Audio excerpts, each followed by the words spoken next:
Hi, my name is Arlene Petway, and I want to welcome you to my new YouTube channel, Weathering Autism. Weathering Autism is an extension of a support group that will be starting in my area shortly. And the purpose of the support group, as well as the channel, is to encourage mothers who are raising children who have autism, to provide them with support and possible resources, and just to give them hope. Because when you get a diagnosis of autism, it is a very discouraging thing.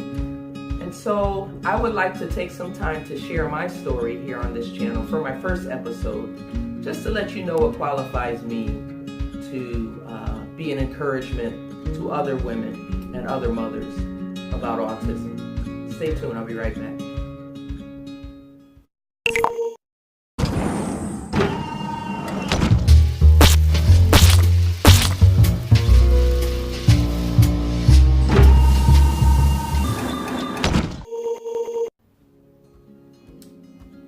Before I proceed, I want to just ask you all who have tuned in today, and I just want to thank you from the bottom of my heart for doing that.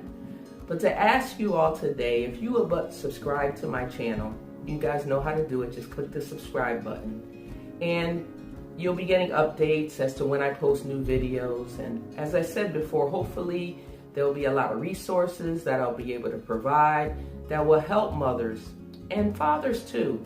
Just parents who are raising children with autism. You know, I believe that every mother is exceptional. When you bring a child into the world and you raise that child, you nurture that child, you love that child, it is a very difficult task, but a very rewarding one. And I believe that any woman who takes up the charge to rear children is an exceptional woman. But it's a whole different thing when that child that you bring into the world to nurture and to love, you discover or find out that that child is autistic. I know I'm speaking to women today who can remember the day when they received that diagnosis, whether it was through a professional or just by personal observation. Your child was doing things or not doing things that they were supposed to be doing as a typical child. Most people get the diagnosis for autism by the age of 2. My son was well into his 3rd year. And what I discovered is that when a parent receives word or confirmation that their child is autistic or has any special need, they go through a grieving process. And many of us who have lost loved ones know the steps to grieving. For many, and I can attest to this, I was in denial for a while. And I went through the stage where I had to endure anger. I was upset. It was like, why me? Why my son? Why God, why would you let this happen? I had a daughter before I had a son. My children are 17 months apart. And so in many ways, it was like having 2 babies at once. I certainly had 2 children in diapers at the same time, carrying them around in a double stroller, and people asking, if they were twins, because my son had grown so much faster than my daughter. But, I looked forward to the birth of my second child. I was going through a lot at that time emotionally, and even with issues in my marriage. But I was looking forward to having this baby. And when I found out that it was a boy, I was so excited. I don't know why, I just looked forward to having a son. I wondered what he would be, what kind of man he would be, what he would grow up to be. And so when my son was born, I had expectations, stages of his life that I look forward to going through. And so we had some professionals come into our house from a program in our area which is called Birth to 3. And usually they're either speech therapists, physical therapists, occupational therapists that would come into the home and work with your child from the time of birth to the time they're 3 years old. And so we went through that, and by the time he was 3 years old, he was over his 3-year birthday, the services had to discontinue, and the therapist wrote her final report, and her suggestion was that we have Jordan tested for what she called autism. I was wondering, what is that? What is autism? And so she tried to explain to me that autism was a neurological disorder, that it affects a child's social skills, it affects their sensory system. Developmental steps may be delayed because of the autism. And so after I received, it wasn't a diagnosis, but it seemed like that at the time, these words from this therapist, who I felt like, at that time, I felt like, who is she? How much does she know? What does she know? I sat on my floor in my living room, and my son and I were the only ones home at the time. And I just started to cry, and the tears just flowed. And my son, who was always in his own world, he never really noticed when people were in the room. When someone entered the room, it wouldn't faze him. He'd be in the corner somewhere doing his thing. He literally was in his own world.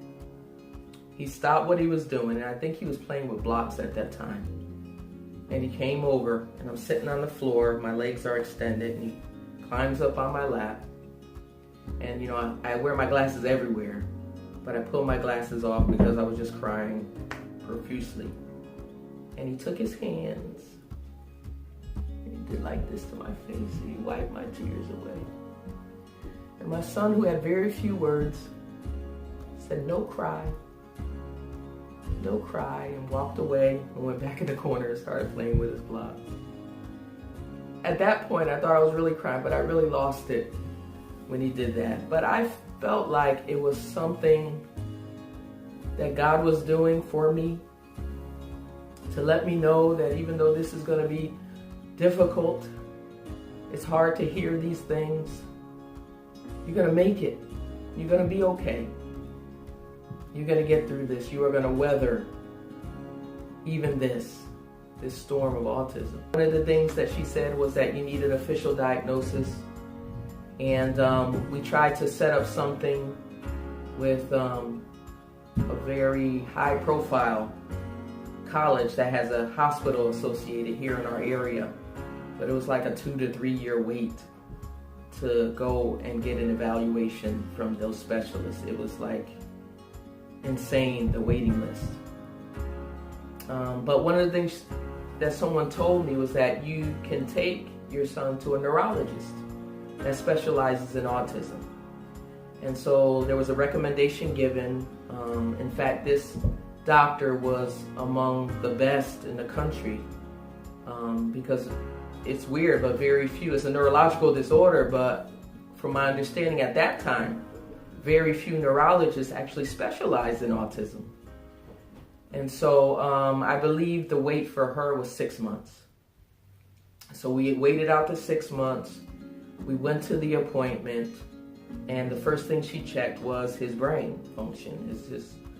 She did neurological tests to make sure there was no brain damage as far as she can see. And I guess they have tests that they run for that. And she did that, and she told us, nothing's wrong with his brain. And so she began to test him for other things, other cognitive function, and, whether he'd be able to recognize certain things, and, responding in communication. And he failed everyone, And I'm just sitting here watching. And after the testing was done, she said, "We'll send you an official report. But I can tell you now that it looks like your son definitely is autistic. I would call him middle to mid-severe autism." And then she proceeded to share some other things with me that I don't know if she needed to share, but she felt compelled to share them. "It's highly unlikely," she said, "that your son will know you as mother, as mom, He won't even understand the concept of mom. No dad is dad. He won't understand the concept of dad, the concept of sister, sibling. She said he probably won't read. He probably won't be able to write. He won't be able to do the things that typical boys do. Things that you look forward to your son doing. Riding his first bike. Bouncing a basketball around and shooting it, if that's your thing. And I can't begin to tell you what I felt sitting in that chair, listening to one thing after the other of what my son will not be able to do. And it was devastating. Her official evaluation came, and that was that. And this is what most professionals advise for children with autism, is that you get them in a program as quick as possible. And so one of the things that turned things for me was that in this first school that we sent him to, where he's sitting there with a few other 3-year-olds, 3 and 4-year-olds, some 2-year-olds, was I had a fantastic teacher. He had a fantastic teacher. I say we because I felt like she did a lot for him and for our family. But the greatest thing she did was she began to speak positive things over my son's life, positive affirmations. She began to speak life over him. And as she began teaching him and seeing what his levels were and seeing what his capabilities were, she started combating some of those words that were spoken to us by that doctor by saying, you know, he's so gifted. He's so sweet. He's so kind. Now, I'm not going to tell you from that moment on it was easy street, because that would be a lie. Things got a lot harder for me, for our family, in the years to come, because, you know, if you ever have a child with autism, you don't know what you're facing from day to day. But what I want you to know is this. In spite of those negative things that neurologist said, and I know she wasn't being negative for negative sake. As a professional, she was giving her professional opinion based on her experience and what she was seeing exhibited in my son's life, that these would be his limitations. But I can tell you, beyond a shadow of a doubt, that Jordan, my son, very much know who mom is, and has a very good concept of mom, knows who dad is, and has a concept of dad and what a mom and a dad are. He is a wonderful reader, a wonderful reader. Every time Jordan has advanced to a classroom, he's been among the best readers in his class. Something this doctor said he most definitely will never do.